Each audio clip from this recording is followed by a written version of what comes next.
What's going on, everybody? Welcome back to Manny Reads Comics, where right now I'm reading Amazing Spider-Man 71. This is one I'm gonna recap, review, and I'm a little scared about this one because if this is any indication of where it's going, uh, I'm upset for Nick Spencer. I'm sure that the Sinister War itself is gonna be good, but these issues 71, 72, and 73 may not be great. But I'll get into why in a little bit. Before I get started, though, I do want to say to make sure you're looking at the link in my description to see my pull list. And if you see any book there that I am not currently recapping or reviewing, you can see a playlist of my videos. Then let me know, and I'll do something about it. Right? So check that out. Leave a comment if you like this or not. All the good stuff. Subscribe, follow, podcast, follow stuff, all that stuff.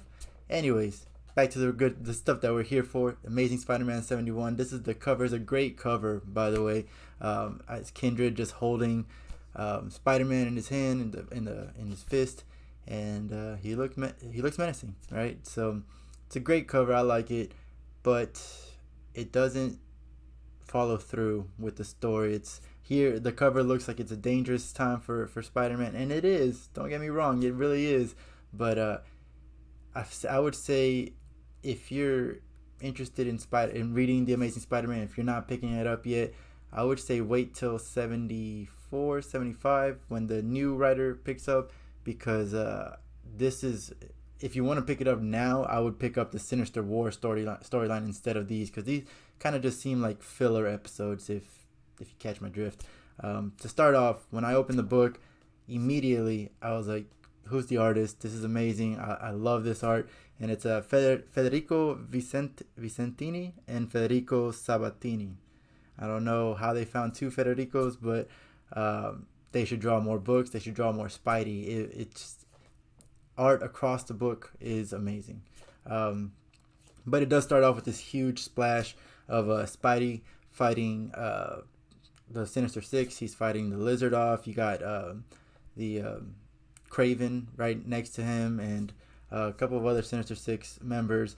And Kindred is just kind of narrating, again, blaming Spider-Man for everything. Like, this is all his fault. The current condition that he's in is his fault. Anyone that suffers, that loves Spider-Man, it's because it's Spider-Man's fault. Kindred is just like not letting it go, not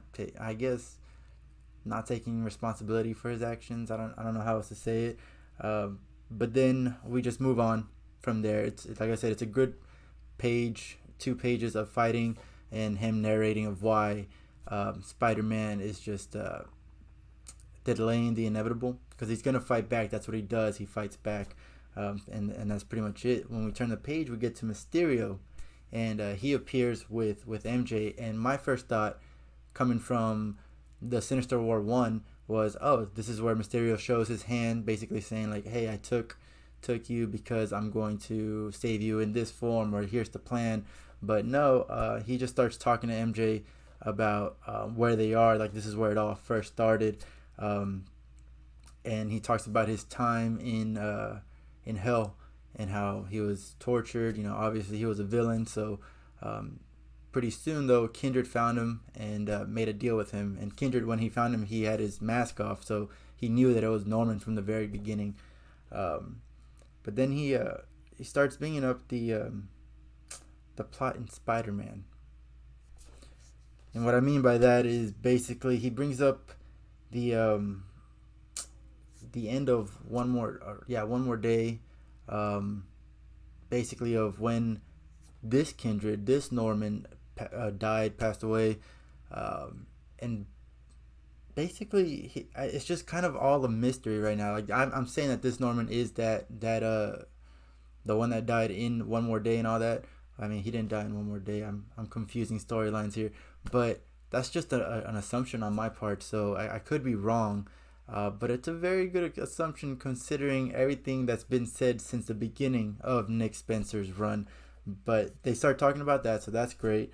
Then you move over to the current Norman Osborn from this timeline, and he's stuck with I'm sorry, not Norman Osborn. I've been saying Norman this whole time. I meant Harry. Harry Osborn. Norman Osborn, on the other hand, they go over to him and kind of like show flashbacks of Strom's lawyer contacting him going out there to see what he wanted, and apparently Strom had him in his will, and all he wanted to do was show him like a little artifact. He shows him, and he knows exactly what he meant by that. And I guess that took it. What I took from that was that he needed to go to a certain place, which is exactly what he does. And then we go back to Mysterio. I'm jumping all over the place right now, but basically that's what this book is doing. This is why I kind of had a bad feeling about it. But Mysterio is showing MJ her therapist's office, and she can barely remember. Like, she remembers the first therapist that she ever went to after Gwen died, and then after not Norman, Harry died. After Harry died, she thought that it would be a good idea to go to a therapist again. Unfortunately, the therapist that helped her with Gwen's death was not available, so she got a new one. This guy was Ludwig Reinhardt, and turns out that was Mysterio, right? That's a revelation that we see. I don't know if we've seen that revelation before, but if we have, at least this is a reminder. But she can't remember. She barely remembers even going to this second therapist, and I like this because it is showing how the effects of one more day, how this like erased that part of her history, but it's not completely erased. Now she's starting to kind of remember. So that was interesting. I did appreciate that. Meanwhile, we have Harry of this timeline, and he's throwing himself a little pity party in the cell with Carly. Carly's trying to get out. She's trying her best. She's yelling for help, and Harry's just like, it's not gonna work. There's no point. And she tries to be like, hey, you have a family.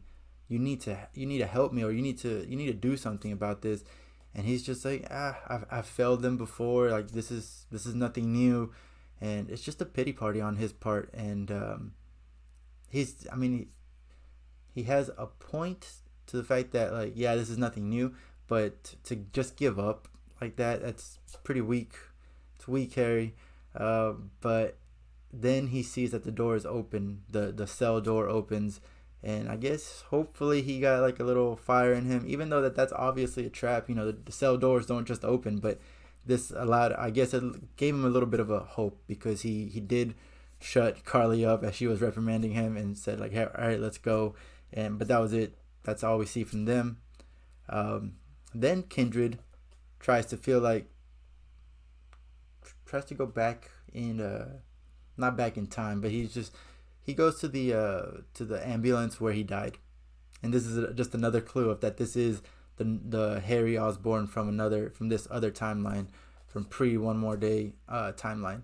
And he's just trying to like feel what he felt when right before he died with Peter, and Peter's holding his hand, telling him it's gonna be all right, that he was a hero, but he gets nothing from it. He's just like, I feel nothing. Ever since I've died, I feel nothing. So I don't know why they showed that scene, because he obviously doesn't care. We've seen Kindred for multiple issues now. He's not trying anymore. He's not trying to go away from his current path. So that scene for me meant nothing.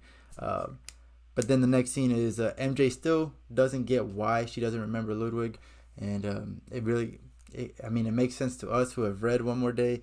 But is he actually going to put that connection together? That would be good. But it's at this point that I kind of give up on Mysterio, because he does say, this is my part in this. I'll see you guys later. And he leaves, and leaves MJ. She turns around, and there's Kindred looking just as menacing as he does in this cover here. And that's how it ends. So basically, I give this a 7 out of 10, just because the 7 honestly is the callbacks and the clues, putting it together to be a reference to like One More Day and pre One More Day, and I think is it Brand New Day? I don't know. Am I confusing something here? Let me know in the comments if you know. But I like that. I like those little callbacks, but there's not really any action except for the very first few pages, and nothing actually moves the story forward. None of this. If all of this did not exist, we could still get Sinister War 2 and have a story. So the 7 truly, like, if the callbacks weren't there, this would be like a 5.5, 6. But I really like those, so I bumped it up to a 7. But that's it. That's literally how it ends. Um, the next part is Sinister War number 2. So if you're following this storyline, make sure that you go to Sinister War number 2. And yeah, there's nothing much else to say about this. It's a little disappointing, and what I was saying earlier when I first started the video is basically it's gonna be disappointing if 71, 72, 73, and 74 are of the same quality, because this is the last few books of Nick Spencer's run, not counting the Sinister War. So I want him to go out in a brighter note, in a better note, and it's not looking good. So it is what it is, I guess.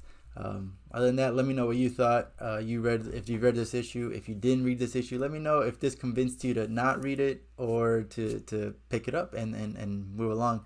But yeah, thank you for watching, and thank you for listening. See you later.